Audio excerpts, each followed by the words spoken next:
मैं आप सभी का अपने YouTube चैनल में स्वागत करता हूं। ठीक है दोस्तों, तो आज हम बात करने वाले हैं गोली दर्पण के लिए UVF में संबंध। ठीक है दोस्तों, एफ में संबंध देखने वाले हैं। ठीक है, जो UVF में यानी 1 में F इक्वल टू 1/U+1/B होता है। ठीक है दोस्तों, तो आज इस सूत्र का हम क्या करेंगे, निगमन करेंगे। ठीक है दोस्तों, तो हमको जरूरत पड़ेगी एक फिगर का। ठीक है, जो कि ठीक है दोस्तों, तो आपके सामने एक फिगर बना हुआ ड्रा दिख रहा होगा। ठीक है दोस्तों, तो हम देखिए इसको लिखेंगे कैसे कि पहले देखिए क्या कहेंगे, माना एक हमने क्या लिया है, एक M1 M2 एक अवतल दर्पण लिया है। ठीक है दोस्तों, ये हमने अवतल दर्पण लिया है। अवतल दर्पण में करें तो अवतल दर्पण बोलेंगे। ठीक है, अगर उत्तल का होगा तो उत्तल दर्पण बोलेंगे। ठीक है, तो सबसे पहले क्या हो जाएगा, मान M1 और M2 एक अवतल दर्पण है जिसका ध्रुव P है। ठीक है, फोकस F है। फोकस क्या है यहाँ पर, F है, तथा वक्रता केंद्र C है। ठीक है दोस्तों, C है। दर्पण के मुख्य अक्ष के किसी बिंदु पर एक वस्तु रखी गई है। ठीक है, जिसका नाम क्या है, A और B है। मुख्य अक्ष पर मैंने क्या लिया है, एक वस्तु लिया है जिसका कि हमने क्या किया है, A और B नाम दे दिया है। ठीक है, और देखिए रखी है, देखिए वस्तु के शीर्ष से A से मुख्य अक्ष के समांतर चलने वाली प्रकाश किरणें दर्पण के जिस बिंदु पर अपवर्तित होती है, जो परावर्तन के पश्चात दर्पण के मुख्य फोकस से होकर जाती है। ठीक है दोस्तों, तो देखिए हमने पढ़ा है कि अगर कोई भी किरण मुख्य अक्ष के समांतर जाती है तो परावर्तन के पश्चात मुख्य फोकस से होकर जाती है। ठीक है, और एक किरण क्या है, मुख्य फोकस से होकर जाने वाली प्रकाश किरण परावर्तन के पश्चात उसी मार्ग में वापस लौट जाती है। ठीक है दोस्तों, तो इतना जानने के बाद देखिए जो हमारे देखिए किसी भी प्रतिबिंब बनने के लिए दो किरणों की आवश्यकता होती है। ठीक है, तो देखिए इसमें इसकी जो शीर्ष A है, यहाँ से हमने दो किरण निकाला है। पहला क्या, मुख्य अक्ष के समांतर गई, और दूसरी की जो किरण है वो कहाँ से गई है, मुख्य फोकस से गई। तो देखिए ये जो दोनों किरण है तो एक बिंदु A डैश पे क्या करी है, एक दूसरे को क्या करी है, काट रही है। ठीक है, यानी एक किरण AR चली जो कि परावर्तन के पश्चात मुख्य फोकस से हो गई, और दूसरी की किरण क्या AS चली जो परावर्तन के पश्चात उसी मार्ग में वापस लौट गई। ठीक है दोस्तों, तो चलिए अब इसका निगमन करते हैं। ठीक है, तो आपको हम राइट हैंड दे देते हैं। ठीक है, आप यहाँ से इसको पूरा कॉपी कर सकते हैं। ठीक है दोस्तों, तो आपको इसमें पूरा क्या पूरा चीजें हैं। ठीक है, तो आगे चलते हैं। तो जैसे कि हमने जो जो चीजें आपको बताई है इस फिगर में वही सारी चीजें हैं। ठीक है, अब देखिए अब हम इसमें क्या कहेंगे, तो देखिए पहला सबसे पहला हमारा जो काम है वो क्या है कि दर्पण की फोकस दूरी क्या है भैया, F, यानी यहाँ से लेके यहाँ तक की जो दूरी होगी वो क्या होगी, दर्पण की फोकस दूरी से क्या कहेंगे, देखिए PF यानी PF इक्वल टू माइनस का F हो जाएगा। ठीक है, ये माइनस का F क्यों होगा, चिन्ह परिपाटी का नियम के अनुसार। ठीक है, चिन्ह परिपाटी के नियमानुसार क्या हो जाएगा, माइनस का F। और दूसरी की क्या है, वस्तु की दूरी। ठीक है छोटू, दूसरी की क्या है, वस्तु की दूरी। जो वस्तु देखो PB, ठीक है, जो क्या है P से लेके B के बीच की दूरी हम क्या कहेंगे, वस्तु की दूरी। और वस्तु चिन्ह परिपाटी के नियमानुसार क्या होता है कि यदि हम दर्पण के ध्रुव के बाईं ओर कोई भी दूरियां नापते हैं तो वह चिन्ह माइनस के साथ यानी ऋणात्मक चिन्ह के साथ ली जाती है। ठीक है, तो हमारा यानी क्या आ जाएगा, PB इक्वल टू माइनस का U हो जाएगा। ठीक है, क्या दर्पण की वक्रता त्रिज्या यानी PC, यानी P से लेके C के बीच को हम क्या कहेंगे, वक्रता त्रिज्या, जिसको हम स्मॉल r से डिनोट करते हैं, ये भी माइनस का हो जाएगा। और देखिए जो हमारा figure B dash B dash पे हमारा जो फिगर बना है वो क्या हो जाएगा, माइनस का B। ठीक है, तो अब देखिए इसमें हम क्या करेंगे, एक त्रिभुज लेंगे, कौन सा, देखो त्रिभुज ABC, त्रिभुज ABC, और कौन सा त्रिभुज हो जाएगा, A dash B dash C। देखिए यानी ये दोनों त्रिभुज हमारा क्या है, एक दूसरे के समरूप हैं। ठीक है छोटू, तो देखिए अब हम यानी हम अब यहाँ पर क्या लेंगे कि त्रिभुज ABC और A dash B dash C। तो देखिए इसका लंब यानी पहले का लंब यानी इसका, देखिए A और B, इसका लंब बटे इसका लंब यानी AB अपान में क्या जाएगा, A डैश B डैश। ठीक है, तो हम यहाँ पर क्या लिए हैं, AB अपान में A dash B dash equal to BC। ठीक है, अब देखो पहले का आधार बटे दूसरे का आधार। ठीक है, क्या जाएगा, BC बटे B डैश C। देखिए यहाँ पर क्या है, BC और B डैश C। ठीक है, यहाँ से हमारा क्या जाएगा, B डैश C।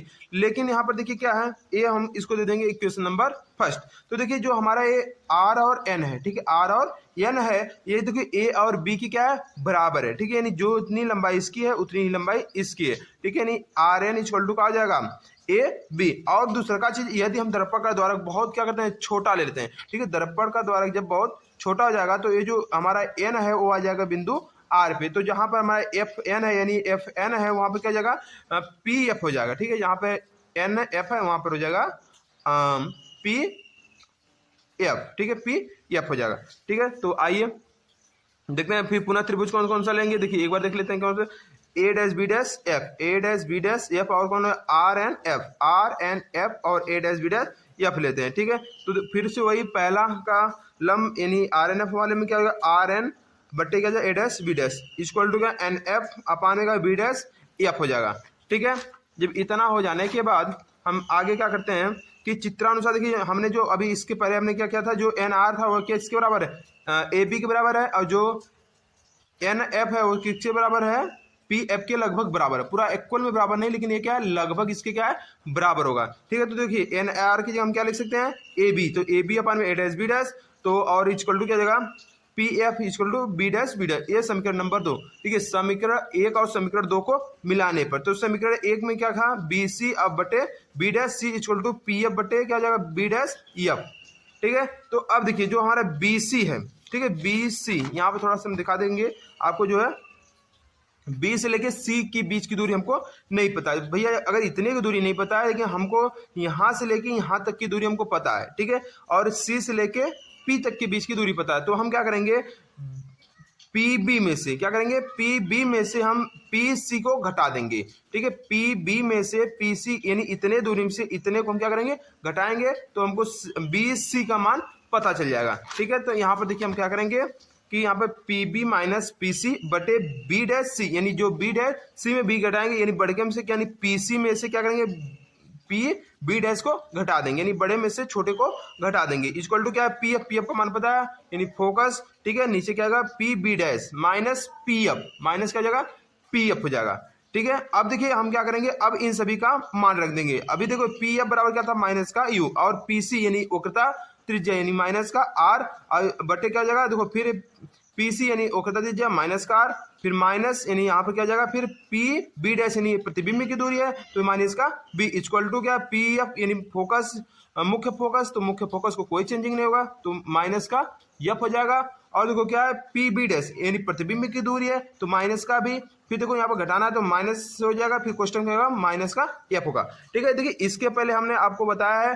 कि जो एफ इक्वल टू होता है आर बाई 2 होता है, ठीक है, क्या होता है एफ इक्वल टू होता है आर बाई 2 होता है, ठीक है। यदि F equal to R by 2 होता है तो आर इक्वल टू क्या हो जाएगा, आर इक्वल हो जाएगा 2 एफ, ठीक है। तो देखिए हमको क्या है, इसमें आर की जरूरत नहीं है, यदि भैया आर की जरूरत नहीं है तो हमारा जहां जहां आर है वहां हम क्या रख देंगे 2 एफ रख देंगे, ठीक है। तो देखिए एफ इक्वल टू क्या था आर बाई 2, तो आर इक्वल टू 2 एफ हो जाएगा। तो देखिए यहाँ पर क्या है आर माइनस का आर था तो हम यहाँ पर क्या रख देंगे माइनस का यू, देखिए माइनस और माइनस, ठीक है, क्या है माइनस माइनस क्या हो जाएगा आपस में प्लस हो जाएंगे, तो यानी प्लस 2 एफ बट्टे क्या जाएगा माइनस का 2 F plus B, minus minus plus हो गया इक्वल टू माइनस का एफ था तो minus F minus B plus, देखो यहाँ पर माइनस और ये दोनों माइनस माइनस मिलकर क्या आ जाएंगे यहाँ पे प्लस हो जाएंगे, ठीक है। अब इस काम करेंगे तिर्यक गुणा, ठीक है, तिर्यक गुणा करेंगे तो देखिए हमारा तिर्यक गुणा करने के बाद क्या आ जाएगा, देखो माइनस यू प्लस एफ और इंटू क्या जाएगा माइनस का बी प्लस एफ, ठीक है, इक्वल टू क्या जाएगा माइनस का एफ का गुणा करेंगे हम माइनस 2 एफ प्लस भी में,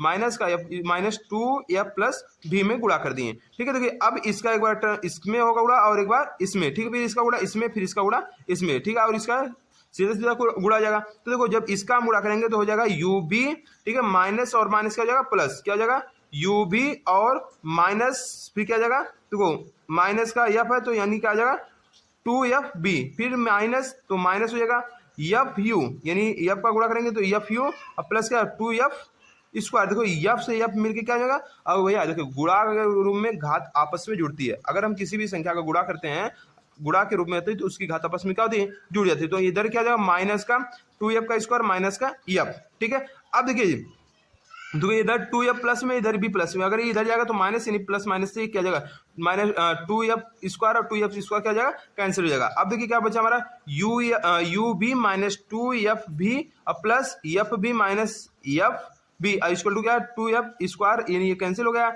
अब देखो अब इसको घटाने पे, ठीक है, अब इसको क्या करेंगे घटाने, जो जो टर्म कैंसिल हो रहा है उसको घटा देंगे, ठीक है। देखो यहाँ पर क्या 2 एफ बी है ठीक है। यहाँ पर क्या है एफ बी, ठीक है। चाहे 2FB में से अगर एफ बी निकलेगा तो क्या बचेगा एफ बी, तो यानी हमारे U B minus U F minus sorry U भी माइनस एफ भी और minus F U equal to क्या है, अच्छा 0। तो देखिए इन तीनों में हम क्या करेंगे यू भी एफ से भाग देंगे, ठीक है। जब यू भी एफ से भाग देंगे तो देखिए यू भी एफ से हमने भाग दिया तो यानी यहाँ पर क्या है यू एफ बी, यानी यहाँ पर क्या बचेगा बी से ए, दोनों से दोनों क्या हो जाएगा कैंसिल हो जाएगा, ठीक है। नहीं यहाँ पर देखो बी एफ से बी एफ कैंसिल हो जाएगा, यहाँ पर क्या है एफ यू, यानी यहाँ पर एफ यू से कैंसिल हो जाएगा और यहाँ पर क्या है U B plus B U B F, ठीक है। अब इसको हम क्या करेंगे काट देंगे तो हमारा क्या हो जाएगा 1/में एफ प्लस 1/में भी इक्वल टू 1/में एफ, ठीक है। तो हम क्या इसको लिख सकते हैं क्या 1/एफ इक्वल टू 1/में यू प्लस 1/बी, और यही हमारा क्या था भैया यू बी एफ में